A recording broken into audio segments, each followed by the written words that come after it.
mantan ketua KPU, bagaimana KPU mengecek keaslian persyaratan dari calon presiden dan wakil presiden, misalnya ijazah? Apakah KPU melakukan verifikasi ke universitasnya?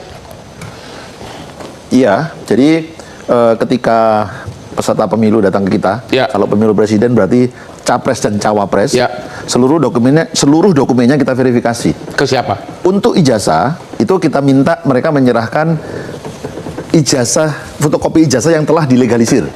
Jadi kalau dia alumni Universitas A, maka di situ akan terstem legalisir dari Universitas A. Jadi tidak pernah akses verifikasi langsung ke universitasnya? Dalam hal kami ragu-ragu dengan dokumen tersebut, maka kami lakukan verifikasi faktual.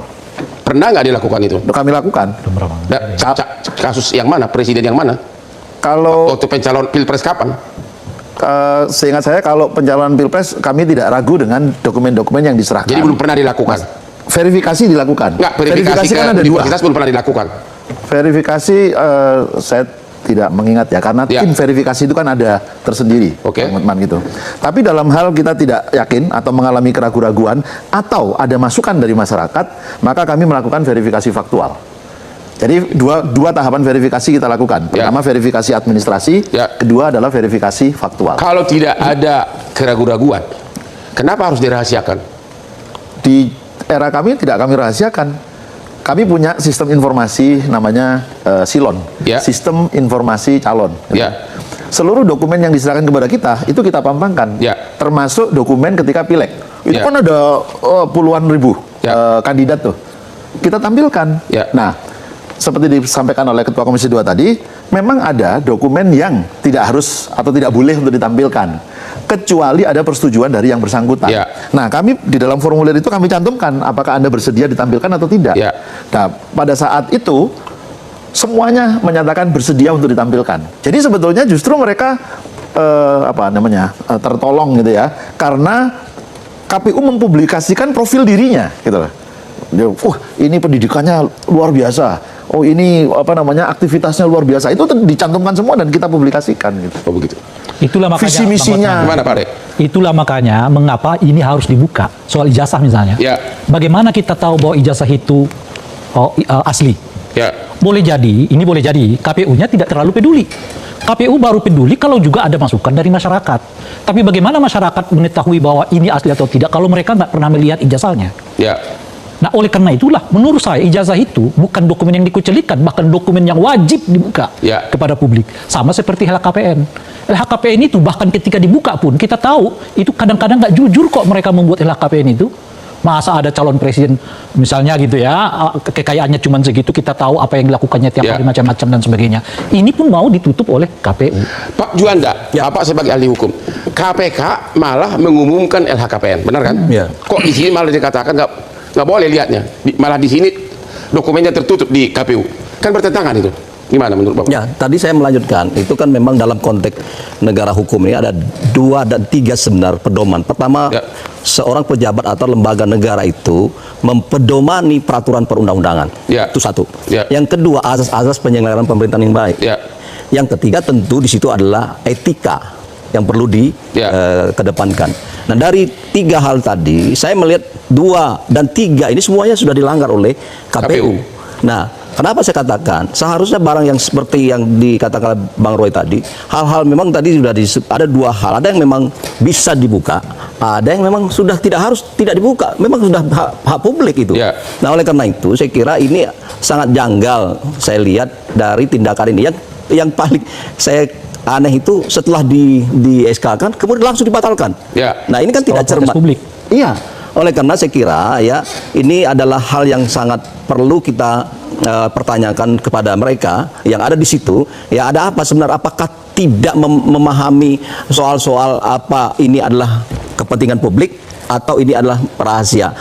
Satu. Yang kedua adalah kelihatan sekali orang hukum atau apa di sana tidak bekerja dengan baik. Saya mengatakan tidak bekerja dengan baik atau sengaja melanggar?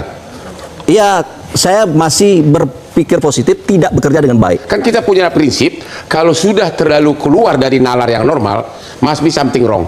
Pasti ada background. Menurut Bapak gimana? Makanya saya masih berpikir begini.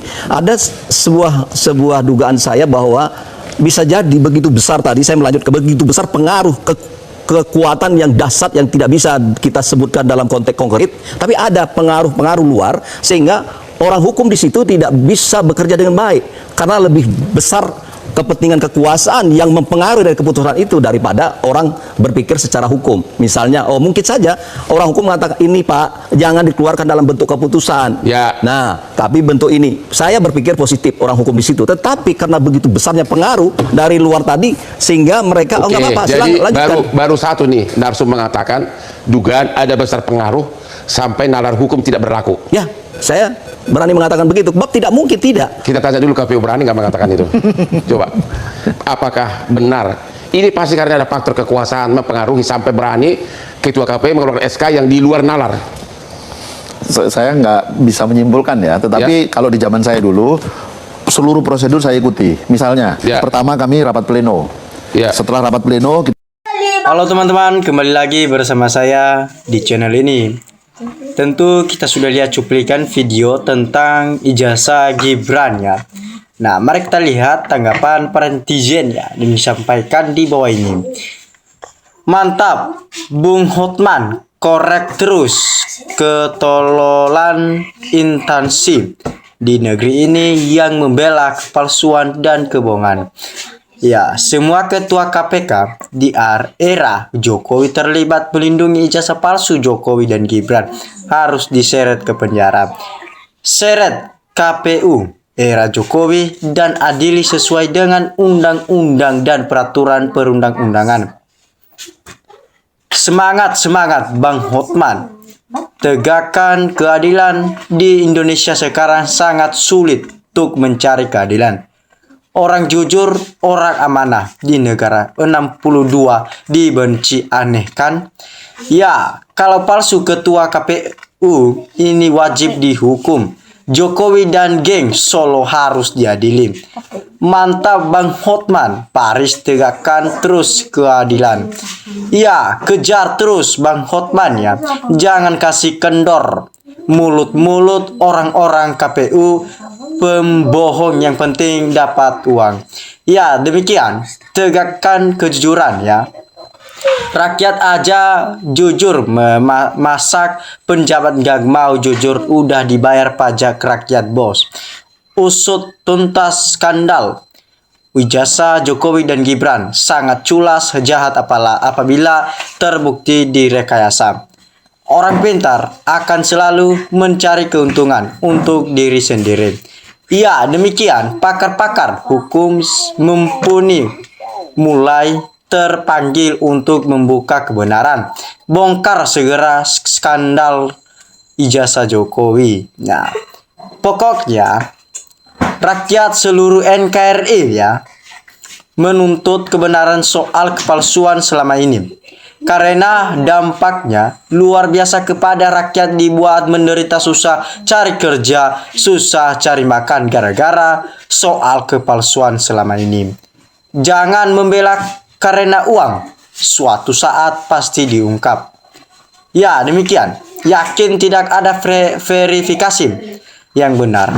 Buktinya ada ijazah palsu dan tidak kompatibel ya dengan persyaratan. Sekarang lagi bergulir kasus makhluk yang menggunakan ijazah palsu. KPU diminta pertanggungjawabannya atas lolosnya pengguna ijazah palsu itu. Mantap Bung Hotman, masalah ijazah aja kok repot-repot. Minta aja sama Pak, tinggal ditunjukkan publik aja kelar. Katanya negarawan tapi kok negara gaduh diam aja. KPU siap-siap ya, kebohongan kalian akan terbongkar dan siap-siap di penjara. Nah, kebohongan dan kerusakan sistem di negeri ini merajalela semenjak pemerintahan si manusia iblis ini. Ya, apapun hasilnya, timnas Garuda ya sisakan ruang untuk ikhlas. Pemain timnas Garuda telah mencatat sejarah terbaik untuk bangsa dan negara serta ASEAN dengan seluruh penjuangnya sampai di ronde 4 kualifikasi Piala Dunia 2026. Terima kasih pemain timnas Garuda. Aku kalian luar biasa. Ya, tangkap itu Ketua KPU Era Mukidi. Nah, kebenaran harus didudukan di tempat teratas, tidak boleh ada yang ditutupi, apalagi dilindungi untuk kepentingan Indonesia bersatu. Agar tidak ada lagi kejadian-kejadian itu terulang kembali dan menjadikan efek jerah. Baru Indonesia bisa maju ke depan dan terhormat.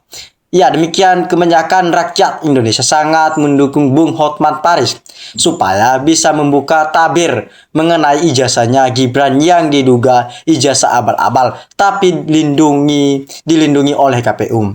Ya, semoga di Indonesia ada yang terus menyuarakan kebenaran, menunjukkan Indonesia maju.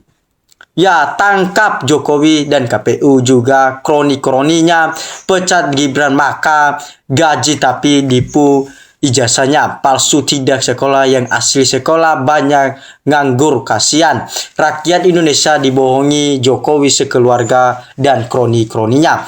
Ini KPU bicaranya meragukan, wajib dipertanyakan. Ya, demikian.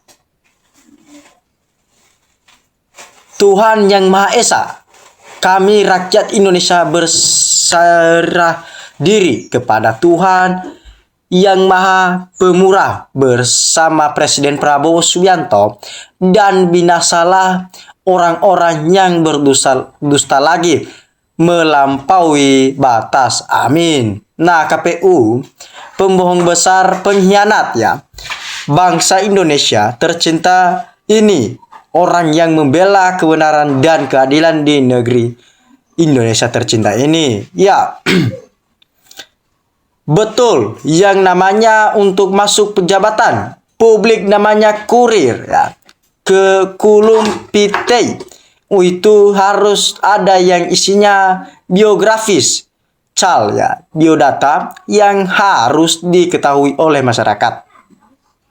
Nah, jangan bawa atas nama masyarakat. Kapan kalian dengar aspirasi rakyat, kalian jangan bohong. Ya, demikian ijazah yang sudah dilegalisir sebagai persyaratan paslon tak pernah diverifikasi faktual KPU, hanya diverifikasi administrasi dan tak diverifikasi faktual. Akses pengawasan dari Bawaslu dibatasi dengan alasan tertentu. Lihat, banyak masalah dalam penetapan peserta pemilu untuk parpol. Di daerah kabupaten kota parpol tidak memenuhi syarat. Oleh KPU dinyatakan memenuhi syarat. Tapi tanya saja penyelenggaraan pemilu KPUD atau Bawaslu. Ya, KPU seret ke penjara karena ijazah palsu selama 10 tahun menghancurkan hukum dan ekonomi negeri ini. Gawatlah penjabat di Indonesia ini. Nggak ada kerja, tapi gaji mau besar. Yang dikatakan juga cuman lihat, legalisir aja KPU bisa langsung percaya. KPU setololnya masak untuk pilihan presiden, main percaya-percaya aja dan tidak ada verifikasi faktual. Lah, wong klo mau masuk kerja di perusahaan swasta aja, kantor akan verifikasi langsung ijazah kita ke kampus ya. Nah, ketua KPU ya paling merugikan Pak Prabowo di 2019 lalu. Manusia seperti ini sebaiknya diperiksa oleh KPK. Bisa kena UGM kalau ijazah palsu, misalkan palsu kok bisa terlegalisir, digugurkan untuk hal-hal tertentu. Nggak bisa terungkap, panggil CAEBER ya untuk membongkar ijazah Gibran dan Jokowi. Bismillah ya, perjuangan kejujuran untuk negeri ini. Bersatu orang besar dan berilmu. Ya, ketua KPU ini yang bikin rekayasa kemenangan Jokowi pertama presiden. Salam dari NKRI, harga mati kita.